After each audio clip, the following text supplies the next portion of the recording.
Thank you again, Stephen, for sharing your story with us. Finally, our honored hero and my personal hero, Kristen Tilton, for all that she does for the Leukemia and Lymphoma Society, will share her story with you, her story as a cancer survivor.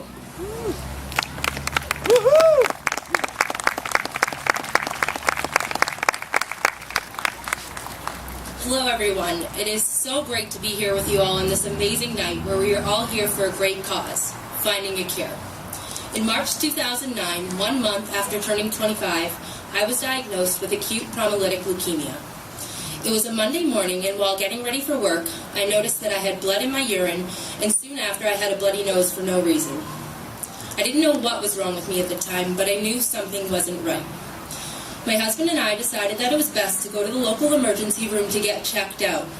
On the way, we called my parents to let them know what was going on and where we were headed.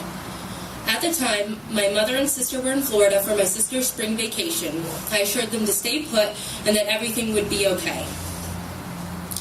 At the ER, I was informed that my blood platelet count, which is your blood's ability to clot, and my white blood cell count, which is your body's ability to fight infection, were extremely low.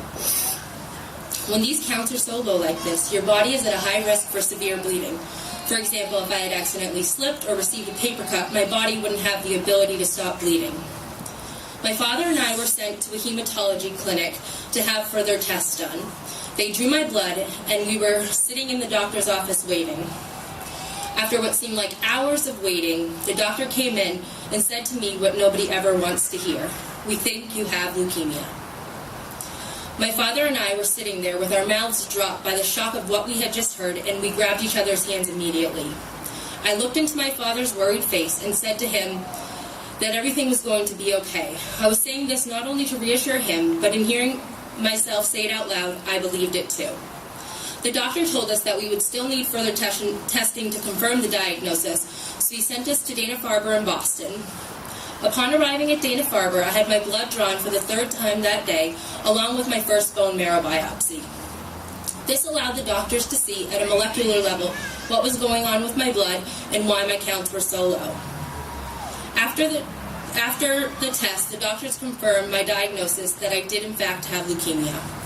We were still waiting on more results to identify what type of leukemia I had, but what we did know is I needed to begin treatment right away. Prior to being diagnosed, I didn't even realize I was sick. I was more tired than normal, but didn't think much of it, and I did have several bruises across my body, but I am a bit of a klutz. I realized just how scary this disease was. There was truly no reason why I got it. I was young, healthy, and active. One day there was just a change in my DNA, which basically short-circuited the healthy production of my blood cells, primarily affecting the white blood cells and the blood platelet counts. In just one day, my life was forever changed. I woke up getting ready for work and went to bed facing one of the most daunting diagnoses that I had ever faced. I, like many others diagnosed with cancer, underwent a long period of intensive treatment.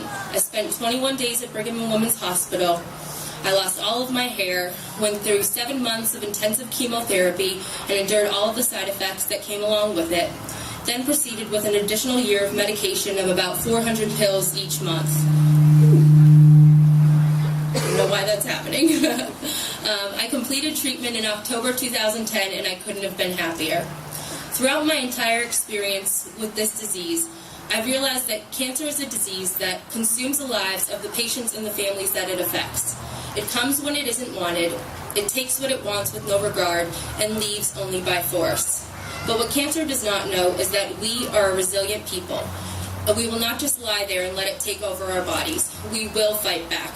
From toxic chemotherapy infused into our veins, scalpels cutting in and forcibly removing tumors, replacing bone marrow, blood, platelet, and plasma to replenish our bodies with what the cancer has taken, or homemade chicken noodle soup from mom that recharges our heart. Cancer will never win if we keep fighting, because cancer cannot survive without us.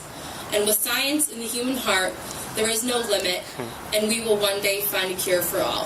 Thank you.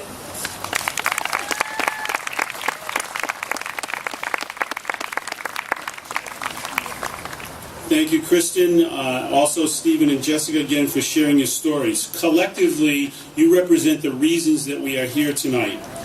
Now, again, I only have about 30 or 40 more minutes of story. No, I'm kidding. We're going to be walking in just